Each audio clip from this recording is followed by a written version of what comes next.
welcome to the Mind and Body Show. Happy Friday. Well, you might not be listening to this on a Friday, but Jon and I are recording on a Friday. So here we are. Happy Friday. First Friday Happy of Friday, November. everyone. Yes. I'm super pumped. We are continuing our series on anxiety.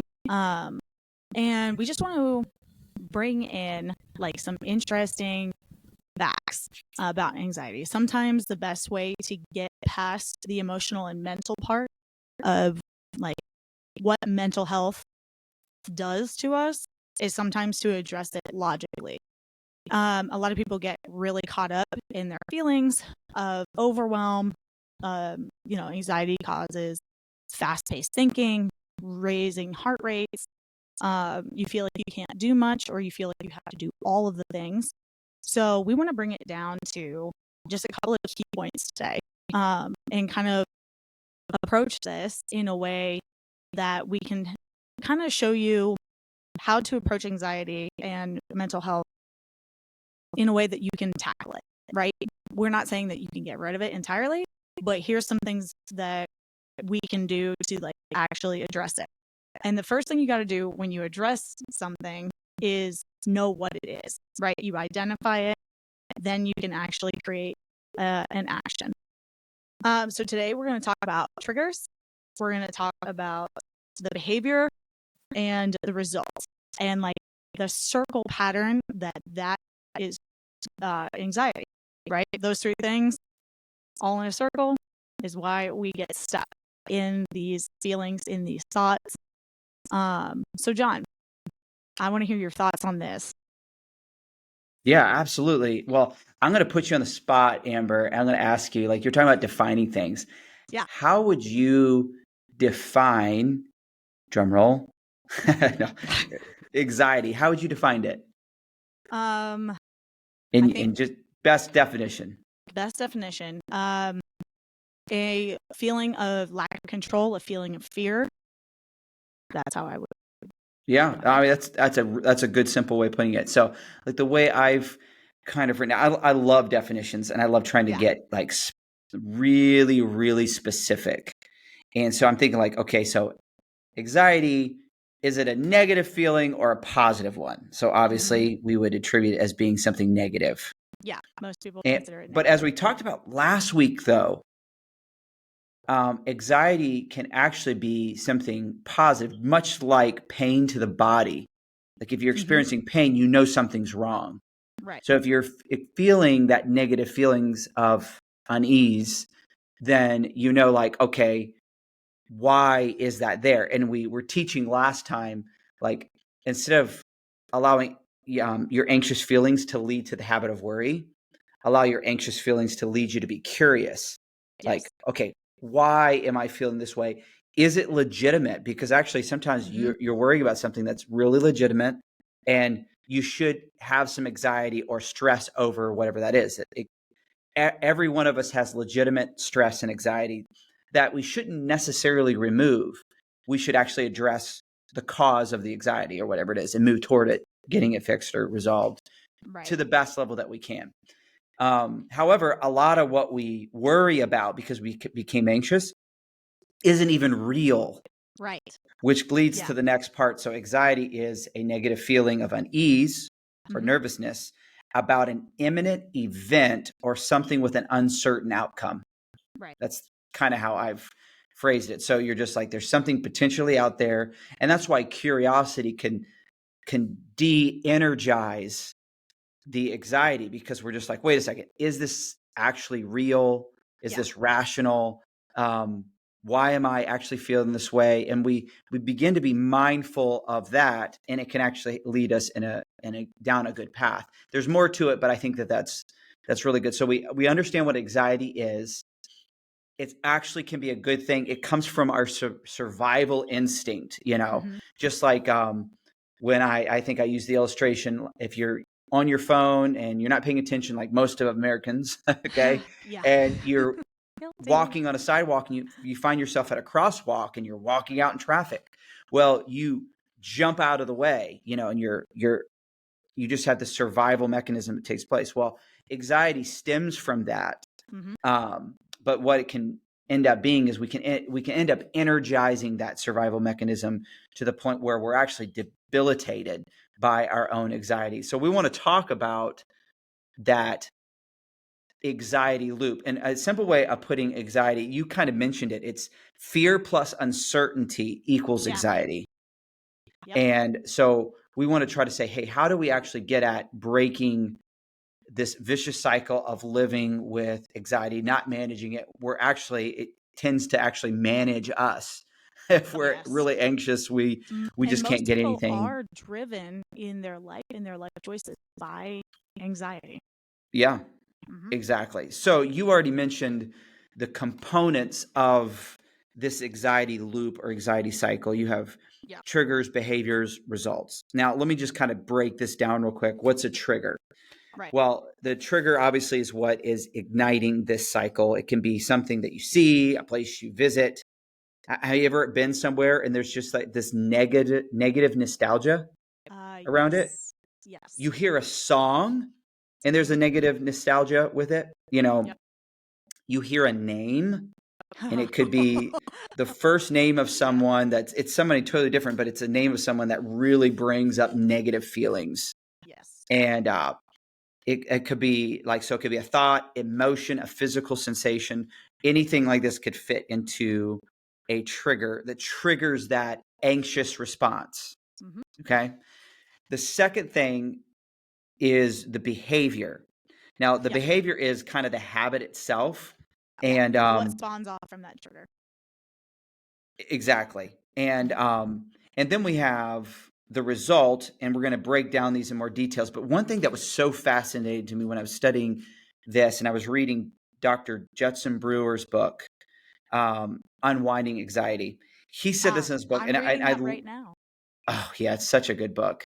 He said the most important connection that he made after decades of research on the subject of anxiety is the link between anxiety and habits. And so he saw like there's a trigger that makes us anxious, but then there's a behavioral response that follows, which a lot of times can be leading to that. Being anxious leads to worry thinking.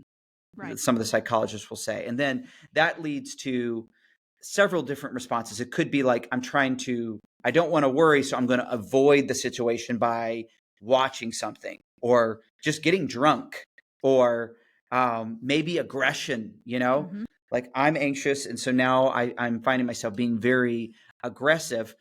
And what do all of those things have in common? There is life is uncertain and it's out of control. I am going to go do something that I have direct control over. Yes. I'm going to control other people with aggression. I'm going to go drink because I can go do that. I'm going to go watch TV because that'll just cause me to forget the current situation and I can control what I watch, type of a thing. Yeah. And I just want to say there's nothing wrong necessarily with any of these behaviors. Sometimes some having anger. Say that again. Says some are just unhealthier than others. Yeah. Well, like I don't think that, a little bit of drinking is bad.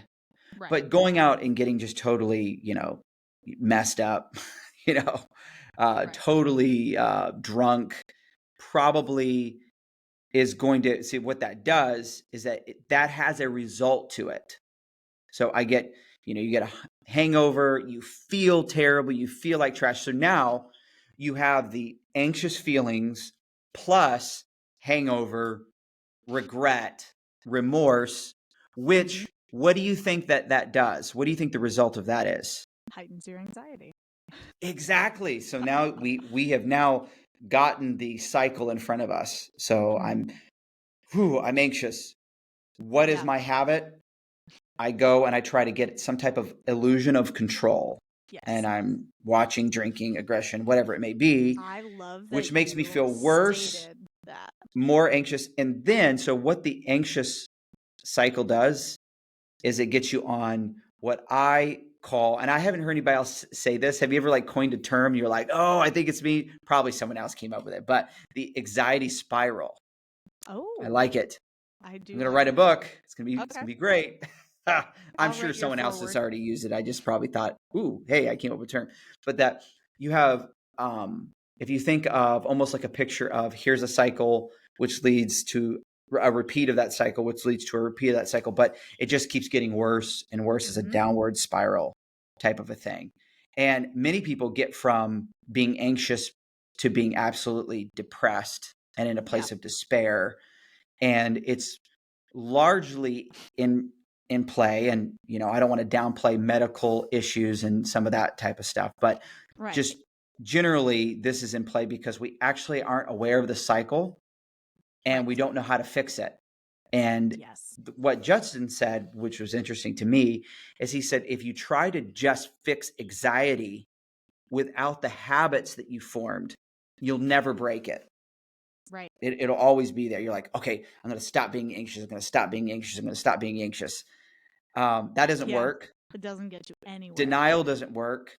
And then you end up just trying to say, well, I will try to have another form of illusion of control. Mm-hmm. And those things don't end up working that well, even though we will talk about other habits that actually can feed into the creative energy that you can possess that Mm-hmm. helps you overcome the problem and anxiety in your minds. And it's almost creating a different type of loop. It's what I call the wholeness loop.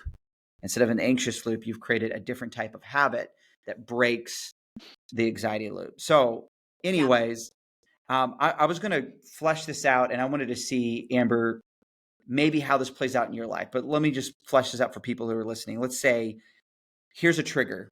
Steve Okay. has a broken relationship. Mm-hmm. Behavior. He avoids deep relationships now. He says, I had a bad experience. It makes me anxious anytime I think about an experience. So I'm going to avoid relationships. And he just binge watches Netflix at night, Mm-hmm. you know. But he feels a sense of guilt because he's like, wow, I need relationships, but I just don't want to engage. So he feels lonely and he feels broken, Mm-hmm. which feeds back into his anxiety. Here's another Mm-hmm. example. I'm just giving these names examples here, but like let's say Mel gets overwhelmed by a project, Mm-hmm. big project, she gets triggered. So her behavior is to procrastinate and look at social media, Mm-hmm. and it kind of gives that illusion of control. Dopamine hit, people are liking what she said, whatever it is, but the project is not done, it's late, and now she has the feelings of being unproductive Mm-hmm. and feeling like I can't get myself together.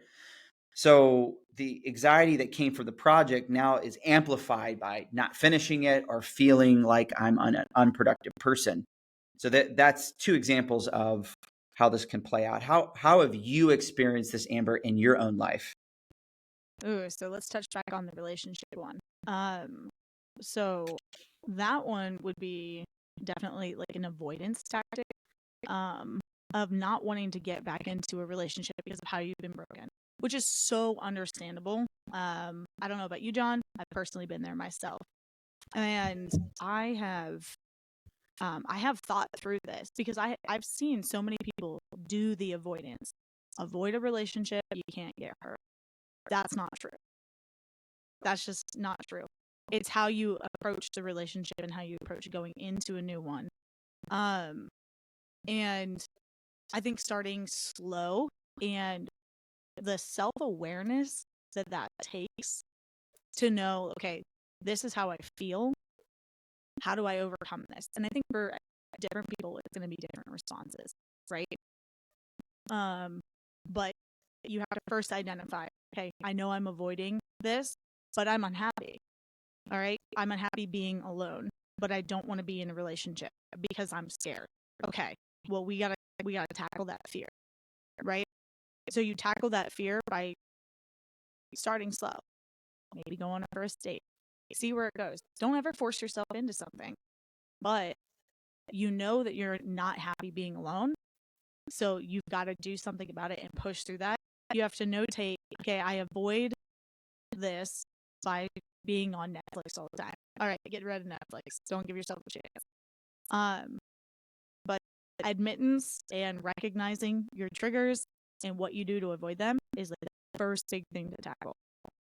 Um, about the project avoidance, um, that one super understandable. I think I'm a big proponent of, like, for me, I have ADD, so I am a big, like, procrastinator. Because my mind's like always going. It's not really like I don't get anxious about big projects. I'm like, shiny thing, what's next? But what I do, what I do is like, um, I would always suggest like break it down. All right, like break it down into like small chunks so it's less overwhelming for you. And then have somebody that's accountable, like to be accountable to. Because if you hate that anxiety loop of now it's late, now the project's late, so it's like 10 times worse. Now you have your boss breathing down your neck and you're like, oh my goodness. So then your project, even if you get it done, it's probably not going to be good quality. And then that plays into what do people think of you because you're not doing good quality work because you let your anxiety rule your life. So those are my thoughts on that. Yeah, those are some great thoughts. And like even going through this, like we think about trigger behavior results, we could think, okay, how do we break this? Mm-hmm. And it could be, we can easily skip a couple of things, I think, in breaking this. And I think one of the first things is that going back to the fact that some anxiety is actually not bad and it can pinpoint Yeah. like, hey, I'm a healthy person because I am feeling sad about this. Yes. That is a healthy response. It shouldn't be like, oh, my relationship just ended and it was really hurtful. Man, it's a shame that I feel sad. I shouldn't feel sad. It's like, no, you should feel sad. If somebody was actually a jerk in the relationship and it made you angry, you have a right to be angry. Yeah. You are a human being. And actually, what makes us healthy as human beings is recognizing that all of our emotions are there for a reason. Yes. And there's an appropriate time to be angry, sad. And if we're only saying, we can almost have an unrealistic and unhealthy view of happiness. Like, I should always be happy. Well, no, life hits us in different ways. And we'll actually experience more of that happy response if we actually learn to allow ourselves to feel what needs to be felt. Yes.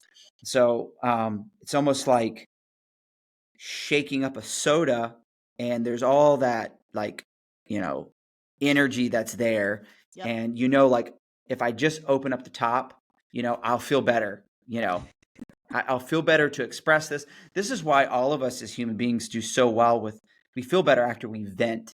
Yes. Even if it's to somebody that is not qualified, maybe as a therapist or something like that. We just like, they hear you and you feel seen and heard. Yes. It's like, It's so I feel crucial to have so much friendships better. like that. And you're like, did anything change? Not really. I mean, the circumstance is still as bad, but you feel better. And I do think this is what psychologists call, it fits in the category of actually showing compassion to yourself. Yeah. And that starts with allow yourself to feel whatever you need to feel. Don't try to cut that off. Yeah.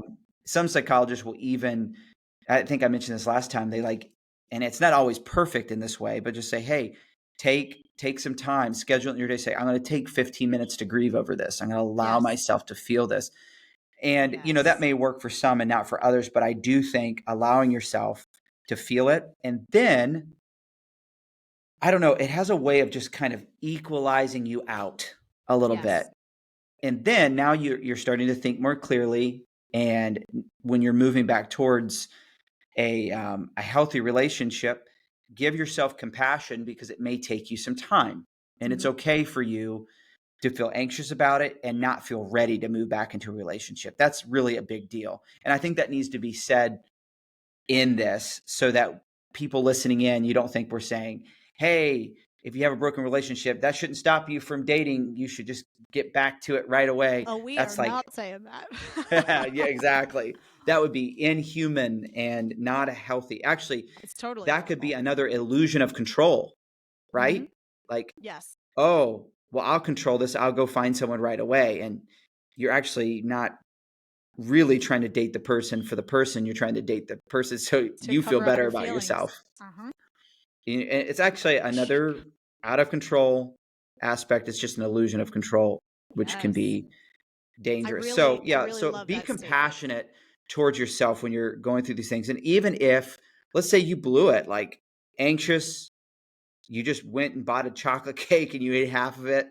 Now you feel bad because all that calories and sugar. I didn't do Yeah. this, by the way, Amber, Hold so don't judge me. No, no, I no. can see. I'm asking I was about to ask, have you been watching me? Because I definitely I I caught definitely you. went to Wegmans like 3 times last for That's why your chocolate deadlift numbers are cake. going up. You're eating half a cake. I Eat your half a cake and do deadlift. Seriously, though. Seriously, it's I'm like amused. I like this. We should really market this somehow.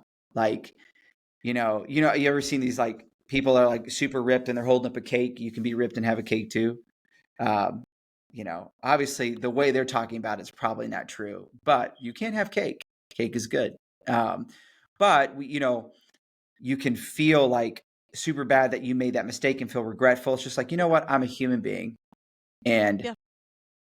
I felt the way I felt. I enjoyed that cake. I'm not going to continue to beat myself up. That's compassion, which compassion can kind of lead you back to, um, it can lead you back into saying, okay, I can get back up. I can do this. But if Yes. you beat yourself up, it's going to make you more anxious. It's going to have more bad habits, which is going to have more bad results. And way to go. You're still feeding that anxiety cycle. Yeah. So you want to just slow down, have compassion, allow yourself to feel what you're feeling is a huge step in the right direction. So I'm getting a little bit ahead of myself, but I think those are some good ways to approach Yeah. breaking that anxiety loop. And I'm gonna insert right here, and talk a little bit about like I'm gonna ping off of that. So it's interesting that you said like self compassion and things like that. So I personally have been seeing a therapist for 8 months now, and it took me 2 years to like convince myself that hey, like I need to go ahead and talk with someone and vent with someone, a trusted person, because of what I was dealing with. And I've struggled with anxiety for years. I was medicated at one point. I think there's a time and place for that. I went off of medication because I wanted to approach it in a more natural way, and develop healthy habits so that I could tackle it on my own. And one of the things that she literally has said to me was a lot of the people that have anxiety lack self compassion, and they are so hard on themselves that they just drive forward and drive forward and drive forward, and they either don't address the anxiety, they ignore it and mask it up, or they fall victim to it continuously.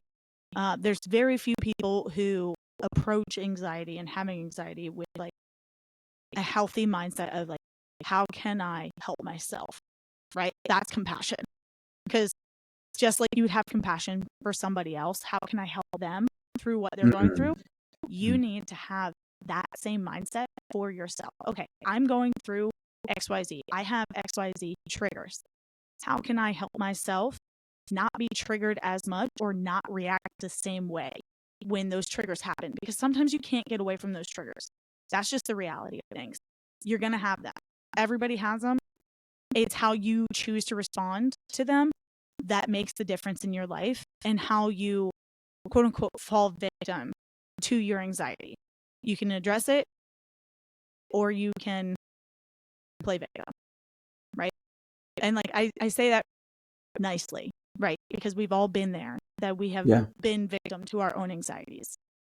It's just, do you want to live the rest of your life that way? Yeah. Yeah. And so, like, again, playing victim, not to beat a dead horse, because I've said this several times, Mm-hmm. but it is that I feel like if I can claim this, Mm-hmm. I'm giving a reason for my lack of control, but it's allowing me to feel Yes. like I have some control. Yes. And it's just kind of what we have to come to terms with. If I play the victim here, I'm ultimately not going to become the person that I want to become, you Yes. know? So I don't want to be Literally that. there, but I do want to allow myself to have true self-compassion. And have you ever kind of put this in analogy form? Have you ever like went to talk to someone about something and you were anxious Mhm. and you didn't know how the conversation was going to go, but when they came to you, um, they just disarmed you by how gracious they were, you know? Now, listen, Amber, I'm going to give an example, and there's plenty of times where I have blown this completely.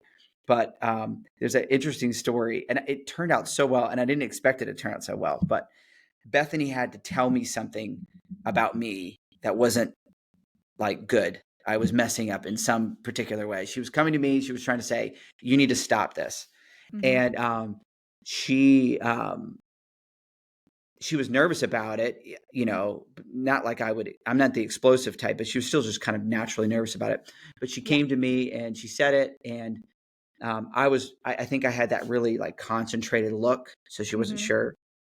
And I just basically said, yeah, you're making really good points. Yeah. Like I side with you. I was totally wrong there. Like Oh. just totally wrong. And Mm. but it caught her so off guard because she was expecting to have to kind of defend her position a little bit. And Yeah. all I said was like, You're right. you got good reasons. Like I side Oh. with you. I was totally wrong in that reaction or whatever. And but in that moment, she just felt free now in her spirit to just kind Mm. of have a deeper conversation about that and how we can, improve for in the future. We've had times where we've had that type of experience where somebody set us at ease, by their Yeah. actions. And you were saying that we can do that same thing to ourselves, at Yes. least to a level, Yep. when we're all upset and we're mad at our choices or whatever. We can just beat ourselves up, or we can say, hey, you're human. You make mistakes. Hey, you can make changes for the future. Your past doesn't have to dictate your future. All those types of things that could be really, really helpful. Yeah. I was thinking about, I know we got to wrap this episode up, but recently I had lost my job, Mm. which is That's not tough. cool. I'm Not really cool. upset. It's been Yeah. hard and things have been a little bit tight, and I have some cool things in the future. For those listening in, I'm trying to move into like business acquisition. There's some cool We things love that. ahead, but right now it's been a little bit on tighter and things. It's been stressful. Mhm.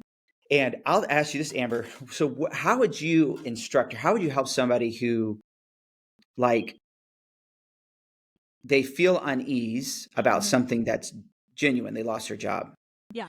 and they just don't have anything on the horizon that would really fit. And so they're a problem solver, but now they feel like, okay, I don't have any options. Yeah. They're gone. Yeah. And so they're trying to not be anxious or at least controlled by it, but they go into that worry thinking mode. Mhm. And they may not necessarily have like go eat a half a cake and all that kind of stuff, but it's just hard to break through Yeah.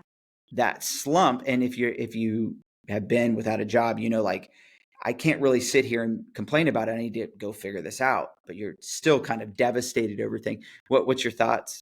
Yeah.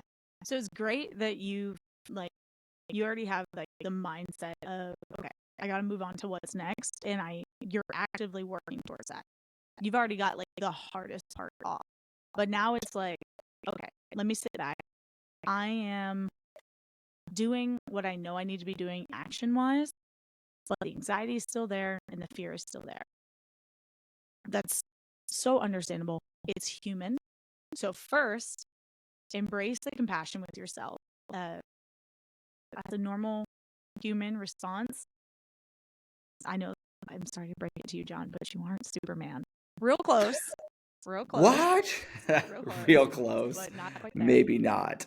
And sometimes it's okay to be in this fear. You're taking the actions, you're doing the thing. Sometimes journaling is super helpful.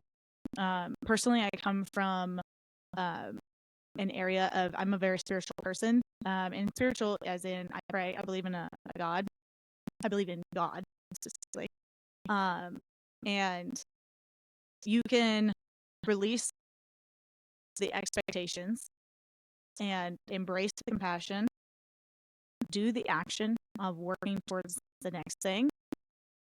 And sometimes that's all you can do. There's also physical things you can do, like exercising helps naturally relieve anxiety.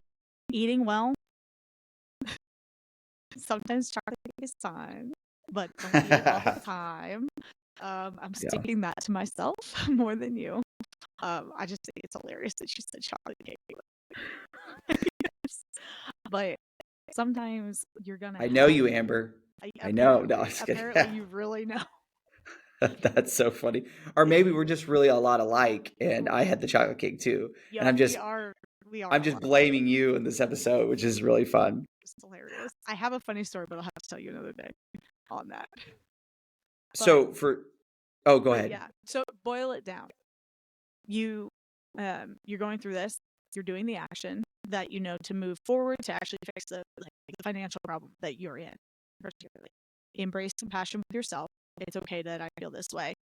Again, I'm a proponent of prayer, right? Exercise, make sure you're eating well, all right? And then whatever the result of your anxiety is after that, accept it for what it is.